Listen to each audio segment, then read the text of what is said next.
Assalamualaikum warahmatullahi wabarakatuh. Saya Maulinda Putri Riyadi. Pada kesempatan kali ini saya akan memaparkan tentang skala pengukuran. Apa sih skala pengukuran itu? Yuk disimak penjelasan video berikut. Jadi, definisi skala pengukuran. Skala pengukuran adalah serangkaian klasifikasi yang menggambarkan sifat informasi dalam nilai yang diberikan pada suatu variabel. Hal ini tentu menghubungkan nilai-nilai yang diberikan suatu variabel satu sama lain. Sehingga, atas dasar itulah, tingkat pengukuran digunakan untuk menggambarkan informasi dalam nilai-nilai. Sedangkan skala pengukuran menurut para ahli. Menurut Romley, skala pengukuran diambil dari upaya mengukur dan membandingkan suatu dengan suatu ukuran yang lain. Menurut Sugiono, skala pengukuran merupakan kesepakatan untuk menentukan panjang pendeknya interval dalam alat ukur, sehingga alat ukur tersebut digunakan dalam pengukuran data kuantitatif. Dan menurut Muhammad, skala pengukuran adalah digunakan sebagai penentuan skala atas suatu variabel berdasarkan jenis data yang melekat dalam variabel penelitian. Macam-macam skala pengukuran. Skala pengukuran dalam penelitian pada dasarnya terbagi menjadi 4 jenis. Yang pertama skala nominal, kedua skala ordinal, yang ketiga skala interval, dan yang keempat skala rasio. Skala nominal ialah bentuknya sederhana, hanya cocok untuk penelitian yang mencari pengkategorian saja. Ciri-ciri dari skala nominal ialah tidak dijumlah bilangan pecahan, tidak memiliki ranking, tidak memiliki nol mutlak, angka hanya sebagai label saja, dan menggunakan statistik non-parametrik. Contoh dari skala nominal ialah jenis kelamin, yaitu laki-laki dan perempuan. Suku, yaitu Madura, Jawa, Batak, dan Sunda. Dan pekerjaan, ASN, wira swasta, dan petani, dan masih banyak lainnya. Yang kedua ada skala ordinal, yaitu skala pengukuran yang menunjukkan jarak interval antar tingkatan tidak harus sama. Ciri-ciri skala ordinal adalah data saling memisah, data bersifat logis dan mengikuti aturan. Dan yang terakhir, kategori data ditentukan oleh skala yang didasarkan pada jumlah karakteristik yang dimiliki. Contoh untuk skala ordinal itu sendiri ialah pada saat memberi bintang untuk ojek online, kepuasan dihitung dengan bintang 1 sampai 5. Dengan arti 1 sangat tidak puas dan 5 sangat puas. Selanjutnya skala interval, yaitu skala pengukuran yang digunakan untuk menyatakan sebuah peringkat antara berbagai tingkatan. Ciri-ciri dari skala interval itu sendiri yaitu bersifat logis, datanya saling memisah, dan data ditentukan berdasarkan jumlah karakteristik khusus yang dimiliki.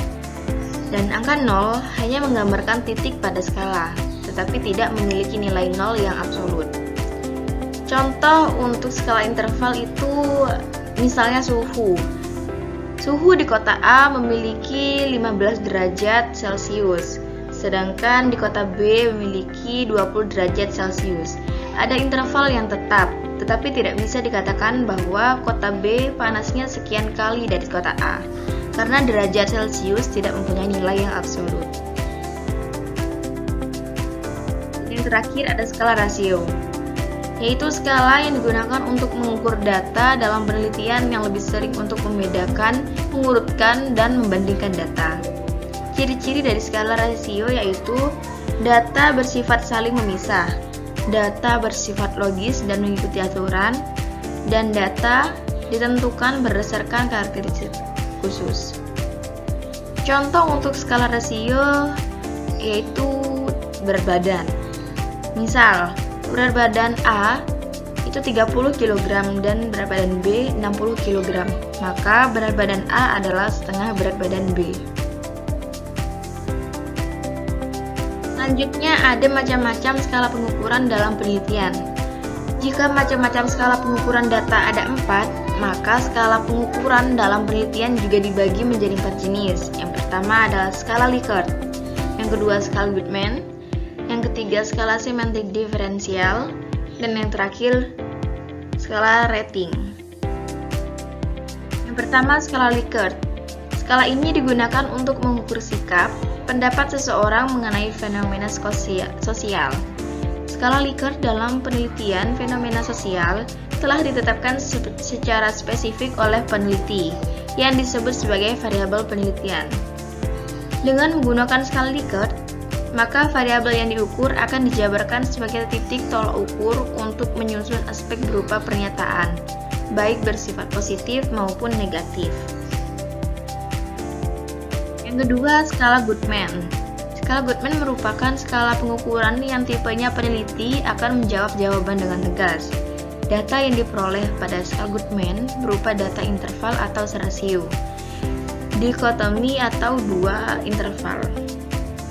Perbedaan dengan skala Likert terdapat pada intervalnya.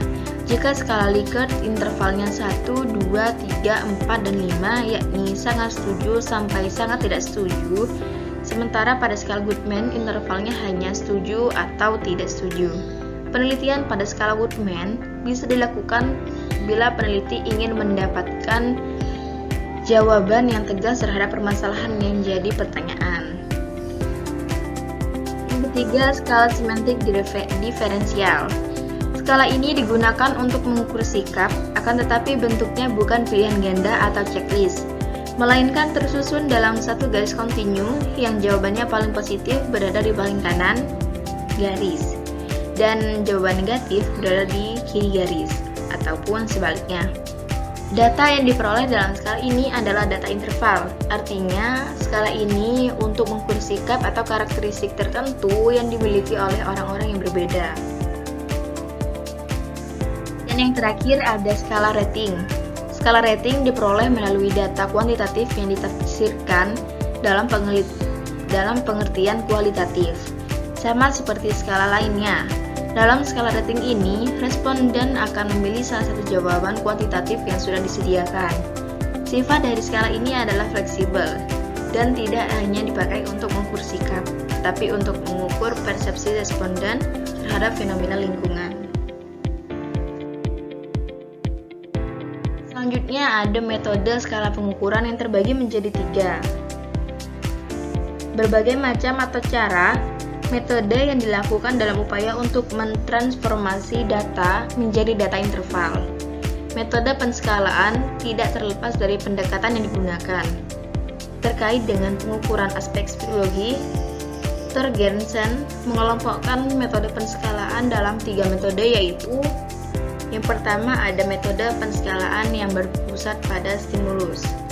Metode penskalaan berbasis stimulus merupakan metode penskalaan dengan menempatkan serangkaian stimulus dalam suatu kontinum poin. Yang kedua, metode penskalaan yang berpusat pada respons. Artinya, metode penskalaan yang berpusat pada respons merupakan metode penskalaan di mana respons subjek dibuat dalam suatu rentang poin tertentu. Metode ini disusun berdasar distribusi respons subjek. Salah satu contoh metode ini adalah skala Likert.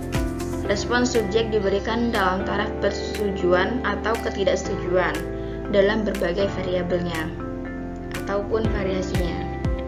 Dan yang terakhir, metode penskalaan yang berpusat pada subjek. Pada metode penskalaan yang berpusat pada subjek, penyusun tes meletakkan subjek atau individu yang akan dihadapi pada poin yang berbeda secara kontinum. Metode ini banyak digunakan, misalnya dalam pengelompokan siswa menggunakan skor Z, persentil, ataupun skor AI.